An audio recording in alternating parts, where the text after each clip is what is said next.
오늘 우리 시대를 설명하는 단어 가운데 하나는 양극화 현상입니다. 경제적으로 볼 때 부가 점점 더 소수의 사람들에게 집중되고 있습니다. 프랑스의 경제학자 토마 피케티라는 분이 2013년도에 21세기 자본이라는 책을 썼습니다. 이 책은 전 세계적으로 큰 논쟁을 불러일으켰는데, 이분의 주장에 의하면 상위 10%의 인구가 전체 부의 70%를 차지하고 있고, 하위 50% 인구 숫자가 전체 부의 3%만을 소유하고 있다고 합니다. 부가 소수의 사람들에게 심각하게 집중되어 있는 것입니다. 이 통계를 단순하게 받아들이면 전 세계 인구의 50%가 부자들이 차지하고 남은 3%의 부를 갖기 위해서 서로 경쟁하고 있는 것입니다. 3%를 위해 50%의 사람들이 싸우고 있습니다. 그렇다 보니 우리가 살아가는 이 삶의 환경, 또 우리의 삶의 현장은 갈수록 경쟁이 치열해집니다. 개중에는 혹시나도 성공할 수 있지 않을까, 퍼센트는 작지만은 그게 나일 수도 있지 않을까, 그렇게 작은 성공의 가능성을 믿고 열심히 노력하는 이들도 있습니다. 그런데 어느 순간 이것은 노력해도 안 되는 일이다, 그렇게 깨달음이 오면 그 다음부터 사람들은 절망하기 시작합니다. 한국의 경우 이런 부의 집중 현상이 미국에 이어서 전 세계에서 두 번째로 심각하다고 합니다. 지난 10월 한국 언론에 보도된 바에 따르면 전체 인구의 10%가 이자 소득, 배당 소득과 같은 자본 소득의 90%를 차지하고 있다고 합니다. 소수의 사람들이 소득의 대부분을 차지하고 있습니다. 그리고 90%의 사람들이 그 남은 10%의 소득을 차지하기 위해서 서로 경쟁하고 있는 겁니다. 그러니 사회의 어느 곳이든지 경쟁이 치열하다가 못해 그 치열한 경쟁에서 낙오된 사람들은 절망합니다. 어디 하소연할 데가 없으니까 금수저, 흙수저 이야기를 합니다. 지금 한국 사회는 절망한 사람들이 참 많습니다. 19세기의 철학자 키에르케고르는 절망은 죽음에 이르는 병이다, 그렇게 말했습니다. 절망이 깊은 사회는 죽어가는 사회입니다. 사람들이 절망하면 나타나는 현상이 있는데, 먼저는 남을 원망하는 겁니다. 내가 행복하지 못한 이유가 다른 사람 때문이다, 그렇게 생각하는 겁니다. 때로는 부모를 원망하고, 때로는 상관도 없는 옆에 있는 사람을 원망합니다. 그리고 정치를 원망하고 사회를 원망합니다. 이렇게 하다 보면 사회 전체에 불만이 가득하게 됩니다. 이렇게 불만을 표시해도 문제가 해결되지 않으면 그 다음은 분노입니다. 사람들이 공격적인 태도를 취합니다. 다른 사람에 대해서 굉장히 공격적입니다. 아마 한국 가면 여러분들 이런 현상을 많이 느꼈을 것입니다. 어떤 신문에서는 지금 한국에서 일어나는 이 촛불 집회가 한국의 이 불만을, 서민들의 불만을 어떤 누구도 들어주지 않았기 때문이다. 그래서 이제는 불만을 표시하는 수준을 넘어서서 분노의 수준에 도달했다, 그렇게 말들 합니다. 분노 사회가 되고 맙니다. 근데 여러분, 이렇게 분노해도 문제가 해결되지 않으면 그 다음에는 방법이 없습니다. 삶을 포기합니다. 어떤 사람은 자살을 선택하고, 또 어떤 사람은 그 공동체를 포기해버립니다. 이민을 생각하고 노숙자가 되기도 합니다. 이렇게 되면 정말 앞이 캄캄한 그런 세상이 되는 것입니다. 오늘 우리가 읽은 성경 본문 역시 이런 시대 상황의 모습을 보여주고 있습니다. 한글 성경으로 읽은 이사야서 9장 1절은 히브리어 성경에서는 8장 23절입니다. 이것이 의미하는 것은 이사야서 9장은 8장과 연결되어 있다는 말입니다. 당시가 어떤 상황이었는가? 8장 21절과 22절의 말씀을 읽어보겠습니다. 이 땅으로 헤매며 곤고하며 굶주릴 것이라. 그 사회가 굶주린 사회라고 합니다. 그가 굶주릴 때에 격분하여 그런 차별과 또 이런 많은 차이로 말미암아서 사람들이 분노하고 있었다는 겁니다. 자기의 왕과 자기의 하나님을 저주할 것이며 누군가를 원망하고 있습니다. 사람을 원망하고 또 조직을 원망하고 심지어는 하나님을 원망하기까지 합니다. 위를 쳐다보거나 땅을 굽어보아도 환난과 흑암과 고통의 흑암뿐이리니 그들이 심한 흑암 가운데로 쫓겨 들어가리라.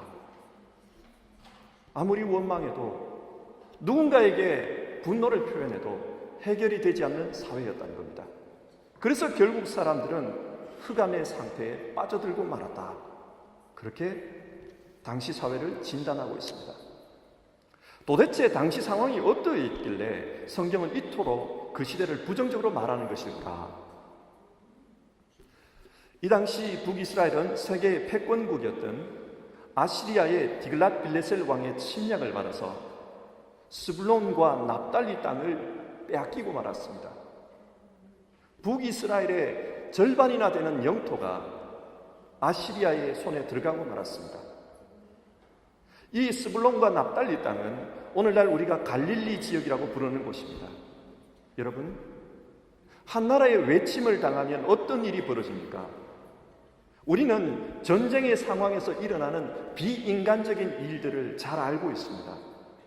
비참합니다. 이스라엘이 그러했습니다. 그리고 남유다 역시 아시리아의 위협을 받고 있었습니다. 그러다 보니 팔레스타인 전체가 흑암과 고통의 땅이 되었다. 성경은 그렇게 말씀하고 있습니다.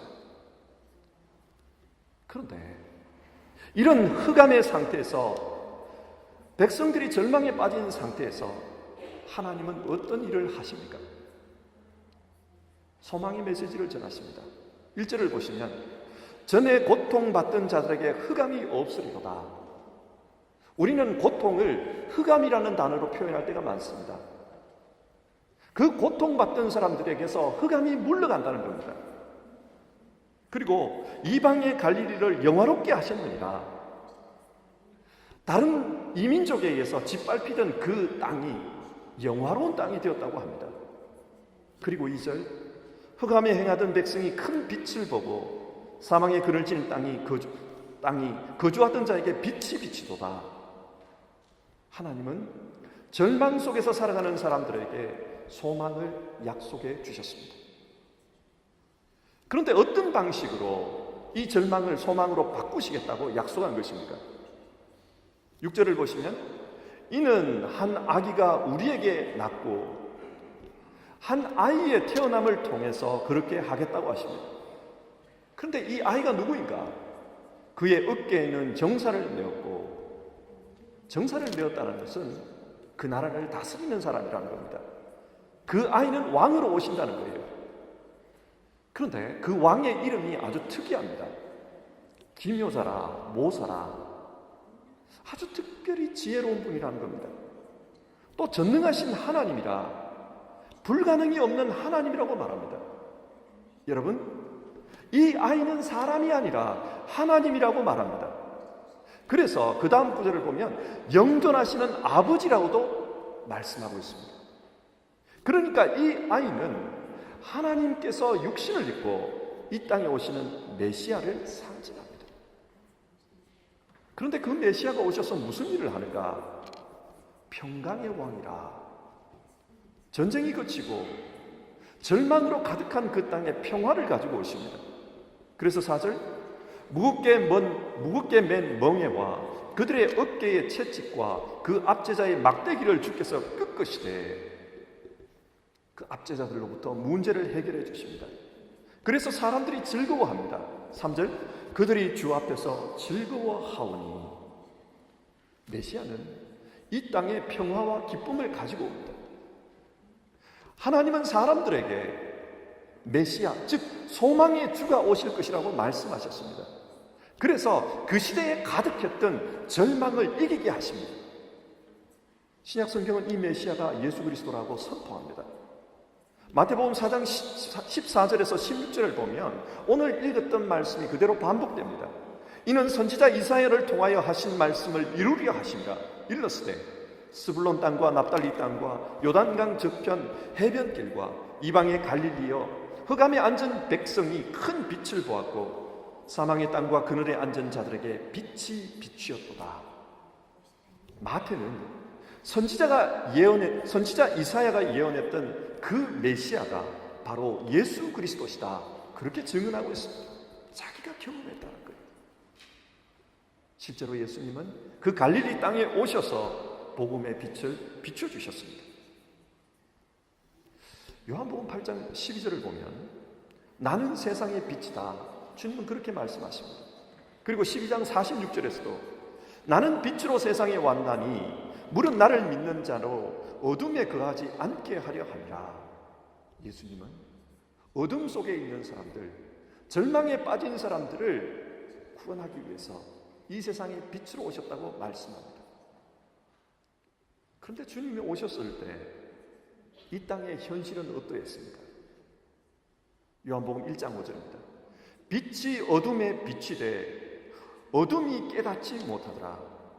빛이 어둠에 빛이 돼. 주님께서 어둠 가운데로 오셨습니다. 우리 역시 이 세상에서 어둠을 경험합니다. 절망이 느껴질 때가 있습니다. 어떤 이는 건강의 어려움 때문에 절망할 때가 있고, 어떤 분들은 경제적인 어려움, 또 어떤 분들은 진로의 어려움, 취직이 안 되는 것, 입학이 안 되는 것, 그래서 절망합니다. 하나님을 믿는 사람들 역시 이런 어두움을, 이런 어려움을 당할 수가 있습니다. 그렇다면 여러분, 우리는 이런 어려움을 당할 때 그 상황 속에서 어떤 모습을 취합니까? 빛이 어둠에 빛이 돼 어둠이 깨닫지 못하더라. 혹시 우리가 주님을 믿는다고 하면서도 똑같이 절망하고 믿음을 잃어버리고 살지는 않습니까? 그래서 깨닫지 못하고 살지는 않습니까? 우리는 스스로에게 물어봐야 합니다. 나는 삶의 어둠 속에서 빛이신 주님을 진짜 믿고 있는가? 우리는 스스로에게 자문해 보아야 합니다. 어둠이 나를 감쌀 때 나는 믿음이 제대로 작동해서 그 믿음을, 그 빛을 받아들이고 있는가? 스스로 확인해 보아야 됩니다. 소망의 주님을 믿는 사람에게는 나타나는 현상이 있습니다. 어떤 현상인가? 문제를 만나 어려움을 당하지만 그러나 그 문제 속에서 오히려 믿음이 깊어지는 일이 일어납니다. 문제를 더 많이 당하고 있는데 믿음은 더 깊어진다는 거예요. 요한복음 9장을 보면 나면서부터 앞을 보지 못하는 한 사람의 이야기가 나옵니다. 사람들은 이 사람이 누구의 죄 때문에 앞을 보지 못하는지 그것이 궁금했습니다. 선생님, 자기 부모의 죄 때문입니까? 아니면 자기 자신의 죄 때문입니까? 그것이 궁금했습니다. 사람들은 이 사람이 죄로 말미암아 저주받아서 앞을 보지 못한다고 생각했던 겁니다. 우리 역시 신앙하는 가운데 어려움을 당하고 마음이 낙심될 때는 이런 일들을 겪기도 합니다. 어떤 사람들이 말합니다. 예수 잘 믿는다 그러더니 별것 아니네. 뭐 잘 믿어도 뭐 똑같네.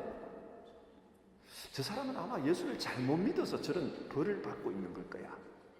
이런 소리가 들릴 때가 있습니다. 그러나 여러분, 예수님께서 뭐라고 하십니까? 이 사람이나 그 부모의 죄로 인한 것이 아니라 그에게서 하나님이 하시는 일을 나타내고자 하십니다. 이런 문제는 죄 때문이 아니라는 겁니다. 오히려 그 사람을 통해 주님이 빛이시라는 것을 드러내 보이고자 하십니다. 그래서 흑암 속에 사는 그 눈먼 자를 주님께서 눈을 떠서 내가 빛이다, 그걸 드러내겠다는 것입니다. 이 사람은 주님으로 말미암아 문제가 해결되었습니다. 근데 여러분, 그 사람이 눈을 떴다고 해서, 빛을 보았다고 해서 자기가 가지고 있는 문제가 끝났다고 해서 끝난 게 아니었습니다. 이 사람에게는 또 다른 문제가 생겼습니다. 바리새인들이 찾아와서 이 사람을 신문합니다. 너는 어떻게 해서 눈을 떴느냐? 진짜 태어날 때부터 맹인이 맞냐? 혹시 누가 너에게 이상한 그런 짓을 한 거 아니냐? 사람들이 묻습니다. 그리고 그 질문이 더해가면 갈수록 이 사람이 이상한 사람이다, 이 사람이 이단이다, 그렇게 몰아가고 있습니다. 눈은 떴지만 또 다른 종류의 어려움을 만난 것입니다. 그때 예수님이 이 사람을 찾아와서 만나주십니다. 어려움을 당하며 신앙하고 있는 이 사람에게 주님께서 묻습니다. 네가 정말 인자를 믿느냐? 예, 내가 믿나이다. 그분이 누구입니까? 너 앞에 있는 그 사람이 바로 그로라. 이 사람은 예수님을 믿었습니다. 그리고 그 이후로 이 사람은 진짜 예수님을 믿는 사람, 더 깊은 신앙의 사람이 되었습니다. 여러분, 이 본문이 뭘 말합니까? 우리 믿는 사람들이 이 땅에서 살아갈 때 계속 문제를 만납니다. 문제를 극복해도 문제는 또 다른 문제가 다가옵니다. 예를 들어 요한복음 6장을 보면 오병이어 이야기가 나옵니다. 예수님은 제자들에게 굶주린 사람들에게 먹을 것을 주라, 그렇게 말씀하셨습니다. 오늘날로 말하면 경제적으로 어려움을 당하는 사람이 너무 많다, 너희가 믿음으로 그들을 도와주라 말씀하셨습니다. 제자들은 주님의 능력으로 그 어려움을 해결해 줬습니다. 하지만 그 어려움이 해결됐다고 해서 문제가 끝난 것이 아니었습니다. 요한복음 6장을 보면 오병이어 사건 이후에 벌어진 그 일들이 이야기되고 있습니다.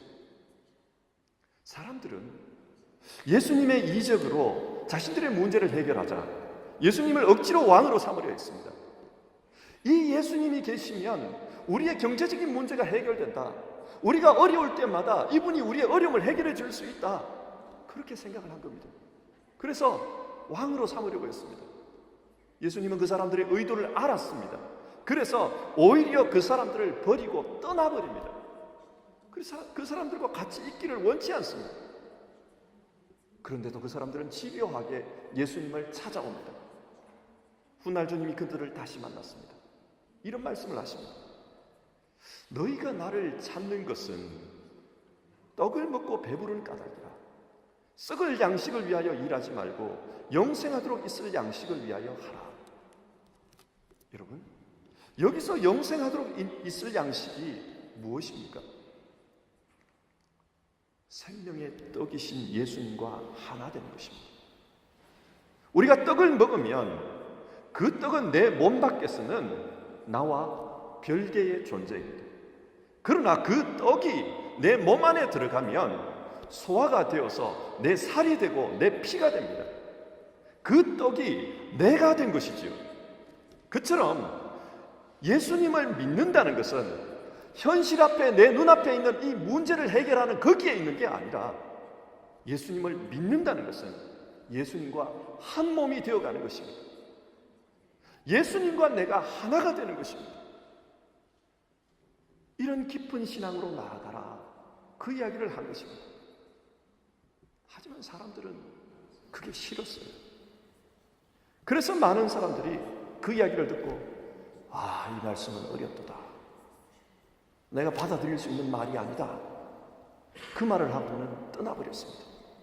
그래서 성경을 보면 그때부터 그의 제자 중에서 많은 사람이 떠나가고 다시는 그와 함께 다니지 아니하더라, 그렇게 기록하고 있습니다.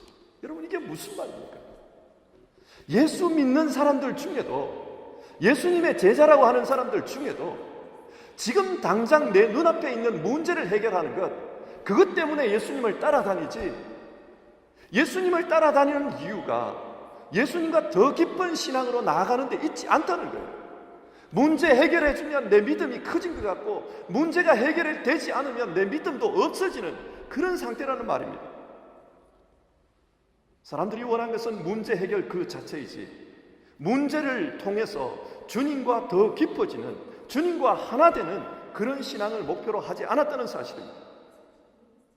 그러나 여러분, 욥을 한번 보십시다. 욥은 어떻습니까? 욥 역시 많은 문제를 만났습니다. 자녀들에게 어려움이 생겼습니다. 경제적인 어려움이 생겼습니다. 재산을 다 잃어버렸습니다. 더 나아가서 건강의 문제까지 생겨서 생사의 기로에 서 있게 되었습니다. 그러자 사람들이 욥의 신앙을 흔들기 시작합니다. 너가 죄를 지어서 그렇다. 너가 하나님 앞에서 무슨 죄를 지었는지 잘 생각해보고 빨리 회개해라. 너 저주받은 거다. 근데 여러분, 그 상황에서 욥이 뭐라고 그럽니까? 내가 가는 길을 그가 아시나니 그가 나를 단련하신 후에는 내가 순금같이 되어 나오리라. 욥은 이 신앙의 어려움을 겪으면서 오히려 그 속에서 더 깊은 하나님의 뜻을 찾으려고 합니다. 하나님께서 나를 이렇게 하시는 데는 뭔가 이유가 있다. 나는 이 어려움을 통해서 정금 같은 신앙으로 나아갈 것이다. 신앙의 깊이가 더해졌습니다. 왜 이런 차이가 생깁니까? 그것은 문제를 대하는 태도가 다르기 때문입니다. 그저 문제 그 자체를 해결하려고 하는 것인가? 그저 문제 그 자체를 해결받기를 원하는 것인가? 아니면 이 문제를 통해 하나님의 기쁜 뜻으로 나아가기를 원하십니다. 그 차이가 이런 차이를 만들었습니다. 그러면 우리는 문제를 만났을 때 어떤 태도로 문제를 대해야 합니까? 지금은 결과를 다 보지 못하지만 하나님께서는 내가 생각한 것 이상을 보여주실 것이라는 그 소망을 가지는 것입니다. 문제를 만날 때 우리는 오히려 소망해야 합니다. 하나님은 흑암에 빠진 그 사람들을 위해서 한 아이를 준비했습니다. 여러분 생각해 보십시오. 지금 나라가 침략을 받아서 풍지박산이 났습니다. 많은 사람들이 포로로 잡혀가고 총칼 앞에서 어떤 힘도 발휘하지 못하는 그런 상황입니다. 그런데 그 상황에서 태어난 갓난 아기가 무슨 현실을 해결하는데 도움이 되겠습니까? 사람이 생각할 때는 아무 도움이 되는 것 같지 않습니다. 그러나 여러분, 하나님은 그렇게 일하십니다. 우리는 어둠 속에 있으면 가까이 있는 것밖에 보지 못합니다. 여러분 그렇지 않습니까? 지금 여기에 있는 불을 다 끄고 나면 양초 2개가 밝히는 그 정도 수준에서 우리는 가까이 있는 것밖에 보지를 못합니다. 너무 많이 어두우면 우리는 눈으로 볼 수 없고 손으로 더듬어야 앞에 뭐가 있는지를 알게 됩니다. 그러다 보면요, 전체를 보지 못합니다. 그저 내 눈앞에 있는 것, 내 눈이 볼 수 있는 것, 내 앞에서만 지켜지는 것, 이 정도 수준만 생각합니다. 그러나 빛이신 하나님께서는 우리에게 말씀하십니다. 내가 너를 비춰줄 테니까 전체를 보아라는 거예요. 너 앞에 어떤 일이 준비되어 있고 어떤 일이 계획되어 있는지 그걸 보라는 거예요. 그래서 우리는 지금 내가 볼 수 없다 할지라도 소망의 주님이신 주님께서 우리에게 비춰주시면 나는 전체를 보고야 말겠다, 그런 소망을 가져야 합니다. 비록 지금 내 눈에는 보이지 않지만 하나님께서 전체의 그림 가운데 나를 인도하고 계신다, 그것을 믿어야 합니다. 아브라함을 여러분 한번 생각해 봅시다. 창세기 13장을 보면 아브라함과 롯이 땅을 선택하는 장면이 나옵니다. 그때 롯이 본 것은 어느 땅에 물이 많은가, 어느 땅이 농사하기 좋은가, 그걸 보았습니다. 그는 자기 눈에 보이는 것만을 보았습니다. 그래서 소돔 땅 안에 있는 그 죄성과 하나님의 심판이 기다리고 있다는 것을 보지를 못했습니다. 대신에 아브라함은 황량한 유대 광야를 보았습니다.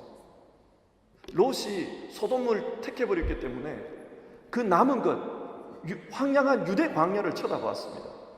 그러나 그는 하나님께서 내 길을 인도해 주실 것이라는 그 사실을 믿고 보았습니다. 지금까지 하나님이 인도해 주셨던 것처럼 앞으로도 인도해 주시겠지, 그것을 보았습니다. 두 사람의 결과가 어떻게 차이가 납니까? 눈에 보이는 것만을 본 사람은 망했습니다. 그러나 눈에 보이는 것 넘어서 하나님이 인도해 주실 것이다. 그 소망을 가졌던 아브라함은 그 땅에서 믿음의 조상으로 만들어 가시는 하나님의 손길을 경험했습니다. 어떤 것도 의지할 수 없는 그 황량함 속에서 하나님이 그의 힘이 되어서 그를 만들어 가시는 것을 경험했습니다. 이런 아브라함의 태도는 하나밖에 없는 아들을 하나님께 바치는 그 장면에서 더욱 잘 드러납니다. 눈에 보이는 것만 생각해 봅시다. 약속의 아들을 죽이면 어떡합니까? 그러나 아브라함은 눈에 보이는 것 너머를 소망합니다. 이삭이 묻습니다. 아버지, 지금 제사를 드리러 간다고 그러는데 제사 때 사용할 양은 어디 있습니까? 그 질문을 받았을 때 아브라함은 답답했을 것입니다. 뭐라고 대답해야 될지 정말 답답했을 것입니다. 그러나 믿음으로 말합니다. 하나님께서 스스로를 위해 준비해 두셨을 것이다. 여러분, 결과가 어떻습니까? 여호와 이레의 역사가 있었습니다. 하나님께서 아브라함이 보지 못한 것을 보여주셨습니다. 진짜로 그곳에는 숫양이 가시덤불에 뿔이 걸려서 거기에 있었습니다. 문제를 만났을 때 하나님을 소망하는 사람은 숨겨놓으신 하나님의 은혜까지 경험할 수 있습니다. 오래전에 웰치라는 미국의 한 젊은이가 아프리카 선교사로 나갈 계획을 세우고 있었습니다. 그래서 선교단체에 가서 1차 면접을 했습니다. 합격했습니다. 그리고 2차 면접을 하게 됐는데 그 면접에서 당신은 아프리카 기후에 적응 불가한 몸을 가지고 있습니다. 이런 판정을 받았습니다. 기후에 적응할 수 없는 몸이다. 그래서 당신은 선교사로 갈 수 없게 됐다. 이런 소리를 들은 겁니다. 이 청년은 절망이 되었어요. 내가 하나님을 위해서 내 인생을 헌신하겠다는데 하나님은 왜 나를 막으시는 것일까? 그러나 그는 절망이 되지만 자기가 보지 못하는 것을 보시는 그 하나님의 은혜를 믿었습니다.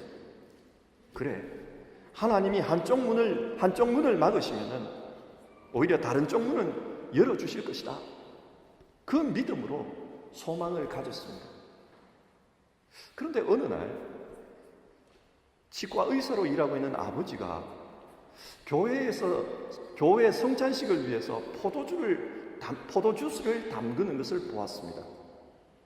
그걸 보니까 신기했어요. 그리고 아버지의 그 행동에서 아이디어를 얻었고, 그래서 이 사람은 포도주스를 만드는 일을 하게 되었습니다. 그 사람이 바로 오늘날 세계적인 포도주스 웰치의 창업자입니다. 그리고 이 성공을 바탕으로 해서 이 사람이 많은 선교사를 후원한 것은 말할 것도 없습니다. 문제를 만날 때 우리는 문제만 봅니다. 그러나 문제 뒤에 있는 하나님의 계획을 우리는 기대해야 합니다.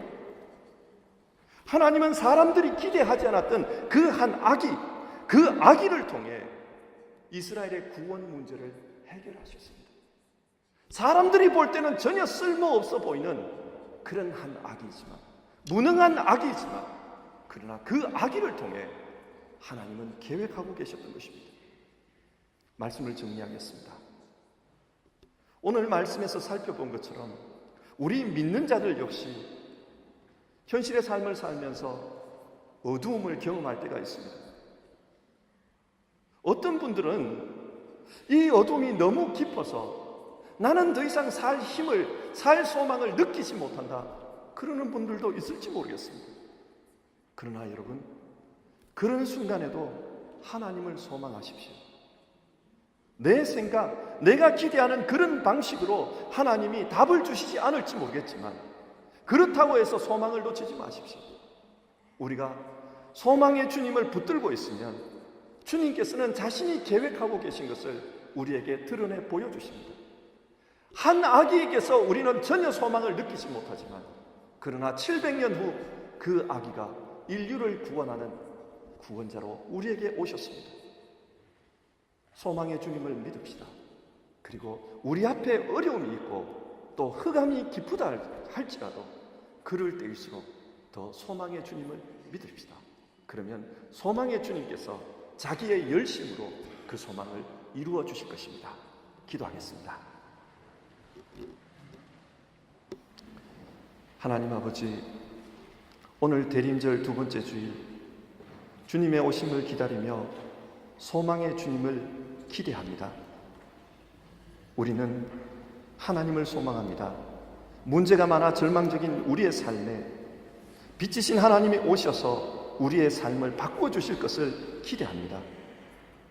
더 나아가서 우리의 문제뿐만 아니라 우리의 관점을 바꿔주시고 우리의 신앙하는 태도를 바꿔주셔서 더욱더욱 하나님과 하나 된 삶을 사는 그런 동력자로 세워가심을 믿습니다.